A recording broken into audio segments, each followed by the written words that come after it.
What's up, MFFLs? We are getting closer to Game 1 of Mavericks Clippers on Sunday. I am Harrison Graham. We'll continue to keep you guys updated leading up to that matchup, including a Dereck Lively update.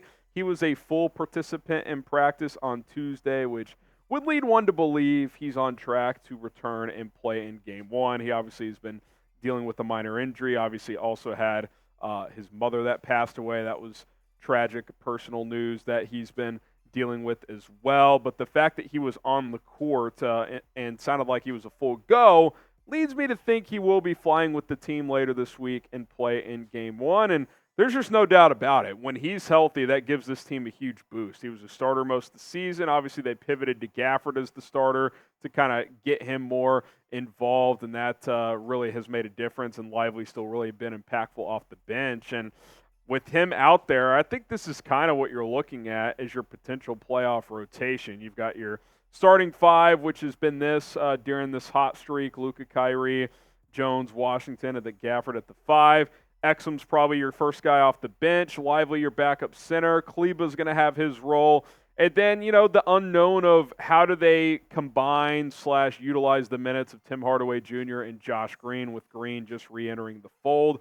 I would guess Hardaway gets more minutes at least at first, but that'll be very, very interesting. And look, if it's me when it comes to the center position, I am keeping Gafford or Lively on the floor at all times at that 5 spot. I know at times they like to play a little small and put Kleber at the 5, but I like him better at the 4. I also just don't like him playing a ton of minutes anyway, so maybe you give him 10 to 15 at that 4 spot, and then Lively and Gafford split the 48 center minutes. Maybe it's like 25 to 30 for Gafford and the rest for Lively. That's how I see it, but excited to get Dereck Lively back into the fold. It's not official that he'll play Game 1, but it certainly seems to be trending in that direction. Who do you think is the better player for this team right now? Type L for Dereck Lively, G for Daniel Gafford. I think you got to lean Gafford right now. He's been playing more minutes recently. Obviously, Lively's missed a couple of weeks here, but think about the role Lively has played to help keep this team afloat earlier in the year before Gafford, and then now being this awesome, energetic, young big off the bench. He's been fantastic as a rookie. Both have been awesome, L for Lively or G for Gafford. We're going to be live for Game 1 of Mavericks versus Clippers on Sunday. A little matinee action, 2:30 Central Time. If you're on the West Coast, 12:30 Pacific. We'll be live probably 15 minutes before those tip-off times there. So maybe 2:15 Central, 2 o'clock Central. We'll see. Subscribe, turn on the notifications. That way you know exactly when we go live. Myself and producer Coop will be ready to go as it is part 3 of Mavs Clippers. Hopefully the Mavs get off to a good start. All right, coming up, the Mavs advantage over the Clippers. What is it? We will discuss it here on Dallas Mavericks today. But first, little moment to tell you guys about our sponsor, Prize Picks. And with the playoffs here, make the action that much more exciting with daily fantasy from Prize Picks, prizepicks.com/CLNS. Use the code CLNS. I know tonight's the Eastern Conference games. You may not care as much. Well, you know what will make you care more? Getting involved. DeMar DeRozan, more than on the points, rebounds, and assists. Same with Trae Young. I think it's going to be a high-scoring affair between the Hawks and the Bulls tonight. Take the more on both of those, 10 to win 30. You can win up to 100 times your money on any given entry right now with Prize Picks because things are getting hot and heavy. You got the NBA playoffs. You got the NHL playoffs around the corner. Major League Baseball is almost a month in as well. PrizePicks.com/CLNS. Use the code CLNS. Pick more, pick less, 2 to 6 player entries, and you are not going to regret it. You're going to have a lot of fun. That link is in the comments, and it's in the description. The most trusted daily fantasy sports app in North America is Prize Picks. Go check it out right now. Okay, what is the difference this time between Mavs and Clippers? Well, Luka Doncic said this when asked that. He said, "We have Kai." He believes that Kyrie Irving is a big difference this time around, and it's hard to ignore that, right? I mean, Kyrie this year, and especially these last couple of months when he returned from injury, has just been awesome. I mean, the efficiency's been off the charts, almost 26 a game. He gives you 5 rebounds, 5 assists. The three-point shooting, he's a lot of the time helping close out these games. He's historically one of the best fourth quarter scorers. That has continued this year as well. And I think it's helped Luka out too, because before he had a proper sidekick in some of those Clipper series, what would happen late in the fourth? Well, he just didn't have quite enough to get over the finish line in some of those games. And now he's just got more help with Kyrie, because Kyrie can carry the load at points throughout the game if you need him to. He can help you close late. There's no doubt about it. And look, with the way Kyrie's playing right now, you could argue he's the second best player in this series. Now, if Kawhi is peak in playoff Kawhi mode, whatever you want to call it, like, Kawhi's a more impactful overall player than Kyrie with his defense. There's no doubt about it. But I will take the duo of Doncic and Irving right now over the duo of Kawhi and Paul George. I do feel good about that.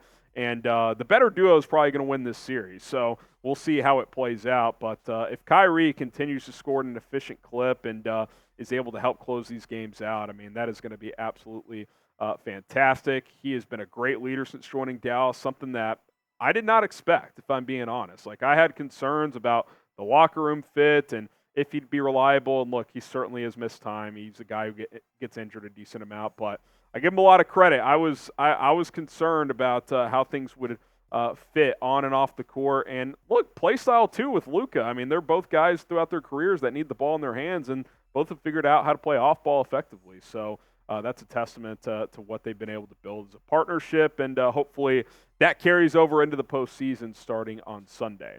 Show Kai some love. Get the 11s down in the comment section right now, as he's looking to help make this Mavericks team a legitimate contender this year and hopefully go on a deep playoff run. All right, let's sneak in some offseason talk here. Could Klay Thompson be a target for the Dallas Mavericks? The Athletic reported that the Mavericks are, quote, worth watching for Klay Thompson, as he is set to enter NBA free agency after the Warriors crashed and burned in the play-in game last night. They got smoked by Sacramento, and I got to be honest, Klay was terrible. 0 for 10, I think he finished. I know he didn't make a basket. I think it was 0 for 10. He was bad, didn't have a great year. He shot the ball a little better late in the season, but he doesn't defend like he used to. He's certainly not what he once was. I think he's a good role player still, but that's kind of all you're getting out of Klay Thompson. He's certainly not an all-star anymore. Now, for the Mavericks, if they were to even pursue this, the only way it really works is a sign and trade and some kind of combination of like Tim Hardaway, Josh Green, and Maxi Kleber. And look, I would be more than fine with moving Tim and Kleber as they're getting a little bit older. And, Tim, the second half of this year has not been very good. Kleber's, gets injured quite a bit. I mean, A, does Golden State take that? And B, I think Klay in a vacuum is probably still better than Josh Green, but it's not like it's by a wide margin. And are you willing to do that to give him like $30-something million per year on a multi-year contract?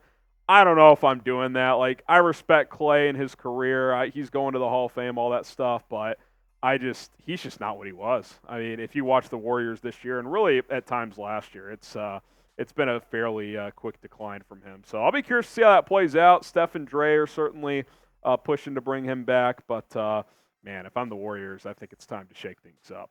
What is your level of interest in Klay Thompson, MFFL, scale of 1 to 10? Now, look, if we found out that his market was, $15 to $20 million per year, sure, I'm interested at that point. But if you have to sign him just under a max and come up with some crazy sign and trade, I don't think it's worth it. Like, to me, on a contender, he's like a sixth man at this point in his career. He's not going to be a number 2, a number 3. Maybe he's a number 4, but that's about all you can expect out of him.